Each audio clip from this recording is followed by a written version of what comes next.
Selamat malam teman-teman saya yang ada di Indonesia maupun di mana saja. Perkenalkan kembali, nama saya Dani Malau. Saat ini saya tinggal di kota London, Inggris. Sejak 3 hari yang lalu, saya sudah tidak melakukan aktivitas seperti biasa, pergi ke kantor untuk bekerja dan juga melakukan riset dan sebagainya. Mengikuti anjuran pemerintah Inggris yang menghimbau seluruh warga negara untuk meminimalisir setiap kegiatan, baik itu pekerjaan maupun juga berbagai aktivitas-aktivitas sosial lainnya yang berhubungan dengan manusia dan interaksi di berbagai tempat, baik yang terbuka maupun indoor, untuk meminimalisir juga kemungkinan penyebaran virus corona yang semakin masif. Sama seperti yang kita ketahui bahwa sampai saat ini di kota London sendiri ada sekitar 167 kasus, sementara di negara Inggris ini saat ini 1.347 kasus dibandingkan 2 hari yang lalu hanya 1.140 kasus, dan 35 orang yang meninggal dunia, meningkat sebanyak 14 orang dibandingkan 2 hari lalu yang hanya 21 orang. Jadi sebenarnya bisa diartikan bahwa situasinya semakin parah, tetapi yang menjadi pertanyaan, mengapa pemerintah Inggris sampai saat ini mengambil langkah yang berbeda dibandingkan dengan pemerintah di negara-negara Eropa lainnya seperti Italia yang sangat masif jumlah korban jiwanya, maupun Spanyol yang sudah menetapkan status lockdown, menutup segala aktivitas masyarakat. Tetapi Inggris sendiri sampai pada keterangan pers hari ini, Perdana Menteri Boris Johnson masih memberikan himbauan-himbauan yang menurut sebagian besar masyarakat sifatnya masih normatif. Tetapi di satu sisi saya bisa melihat rasionalitas di balik kebijakan yang diambil dan kebijakan yang ditetapkan oleh pemerintah Inggris sampai saat ini sebenarnya. Jadi hal ini cukup berhubungan juga dengan kondisi terkini di Indonesia yang saya lihat di media sosial. Begitu banyak masyarakat kita yang mendesak pemerintah untuk segera menetapkan status lockdown secepatnya agar penyebaran virus ini tidak semakin masif, dan juga beberapa politisi yang saya pikir cukup agresif juga untuk mendesak pemerintah menetapkan status lockdown. Di balik, saya tidak tahu apakah ada kepentingan-kepentingan lainnya atau semoga saja ini merupakan kepentingan murni. Tetapi di kesempatan kali ini saya sedikit memberikan ilustrasi, saya ingin memberikan gambaran sebenarnya apa rasionalitas, apa alasan mengapa pemerintah Inggris sampai saat ini belum sama sekali menetapkan status lockdown, padahal 35 orang sudah meninggal dunia. Di Indonesia saat ini sepengetahuan saya ada sebanyak 5 orang yang sudah meninggal dunia dan ratusan orang yang diduga sudah terinfeksi oleh virus corona ini. Tetapi mengapa pemerintah Indonesia juga Presiden Joko Widodo beserta dengan jajarannya juga belum mengambil keputusan yang sama? Mungkin gambaran ilustrasi yang saya ingin berikan ini bisa memberikan sedikit gambaran singkat, juga memberikan sedikit pencerahan di satu sisi yang mungkin juga bisa berbeda dengan teman-teman lain yang melihatnya. Saya tidak bisa menyalahkan juga, tetapi rasionalitas ini dari sisi saya pikir cukup masuk akal. Nah, di kesempatan kali ini saya ingin menunjukkan apa alasan dibalik kebijakan yang diambil oleh pemerintah Inggris dalam kesempatan ini. Jadi alasan pertama mengapa saya setuju dan saya dalam posisi ini mendukung pemerintah Indonesia untuk tidak menetapkan status lockdown atau menutup semua aktivitas masyarakat maupun kegiatan yang ada di luar ruangan. Karena satu sisi, alasan pertama, tentu itu bukan sesuatu yang mudah dalam hal ini. Bagaimana pemerintah juga harus memperhatikan sisi ekonomi, kemudian sisi fiskal dan sebagainya, yang mungkin nantinya sangat berpengaruh secara masif kalau sampai segala aktivitas ditutup di berbagai kota, bahkan di seluruh Indonesia.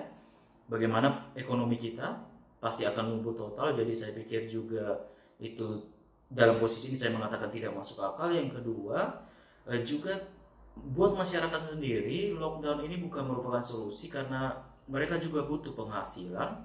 Yang kita lihat pada hari ini juga bagaimana di Jakarta dengan kebijakan yang sementara yang diambil oleh Gubernur Pak Anies Baswedan untuk melihat situasi, kemudian ditutup untuk 1 hari atau dibatasi dalam 1 hari jumlah armada bis, tetapi membludak begitu saja karena masyarakat juga harus menggerakkan ekonominya setiap hari untuk kebutuhan dapurnya.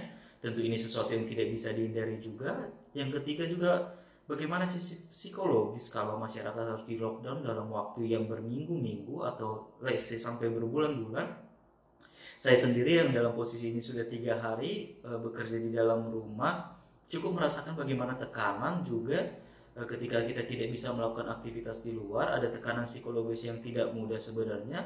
Untuk mengatasinya harus melakukan aktivitas-aktivitas yang bervariasi di dalam rumah sendiri, tetapi itu juga bisa menghadirkan kejenuhan. Jadi saya tidak bisa membayangkan juga kalau 250 juta masyarakat kita juga dipaksa dalam tanda kutip atau diwajibkan untuk tinggal di dalam rumah dan status negara kita lockdown juga. Jadi 3 alasan itu menjadi pendukung mengapa saya mendukung pemerintah untuk tidak menetapkan status lockdown di Indonesia. Tetapi harus ada counter, alasan yang logik juga sebagai gambaran di sini mengapa juga lockdown itu bukan merupakan solusi. Jadi dalam kesempatan ini saya punya satu baskom air yang berisi air.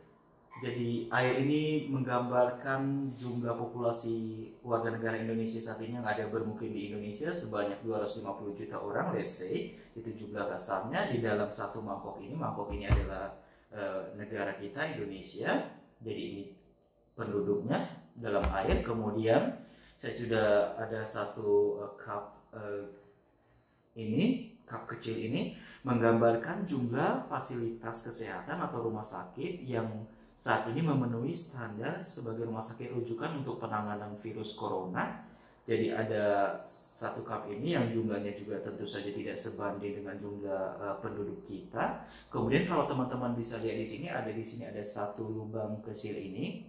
Nantinya ini menggambarkan masyarakat yang mengidap penyakit virus corona tetapi dinyatakan sembuh dan keluar dari rumah sakit ini.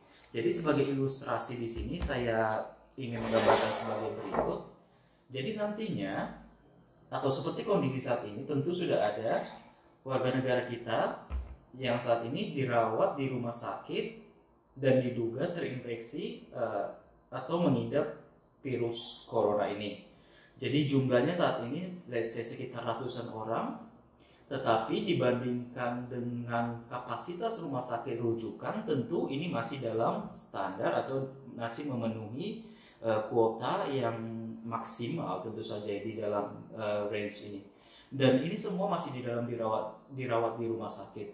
Dan tentu tidak bisa dihindari nantinya bahwa akan bertambah juga, akan semakin banyak jumlah orang yang teridap atau yang mengidap penyakit virus corona ini. Tetapi dengan himbauan pemerintah yang mungkin saya juga meminta lebih masif lagi, lebih gencar lagi, mengajak masyarakat untuk meminimalisir berbagai kegiatan yang ada di ruangan, tetapi bukan lockdown, meminimalisir, tetap bekerja seperti biasa dengan melihat kondisi kesehatan juga, mengeksaminasi kondisi kesehatan juga, melihat kondisi kesehatan sendiri. Tentunya orang akan bekerja dan pasti banyak juga yang mengidap penyakit.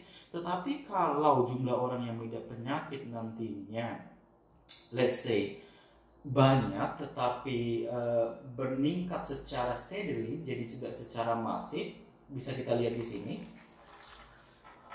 Nah, rumah sakit kita masih dalam kapasitas yang memenuhi dan jumlah orang yang sembuh juga nantinya akan semakin banyak, sehingga rumah sakit ini tetap dalam kuota yang memenuhi jumlah pasien dan masyarakat yang sembuh juga semakin banyak. Jadi jumlah pasien yang dirawat juga tetap dalam limit tertentu yang bisa dikatakan sangat rendah.